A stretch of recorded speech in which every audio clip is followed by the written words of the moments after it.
रक्त पलीकडचं नातं म्हणायचं असंय, मोठ्या भावासारखी साथ, रक्त पलीकडचं नातं.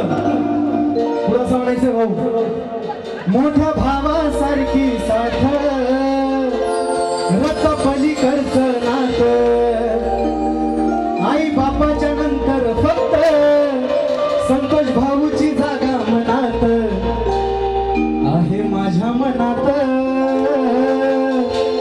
म्हणून म्हणायचं काय, एकच वादा माझा संतोष दादा, एकच वादा माझा संतोष दादा, एकच वादा माझा संतोष दादा, एकच वादा माझा संतोष दादा.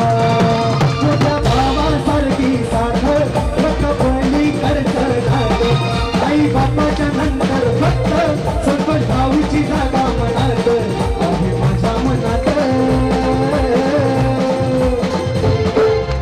एकच वादा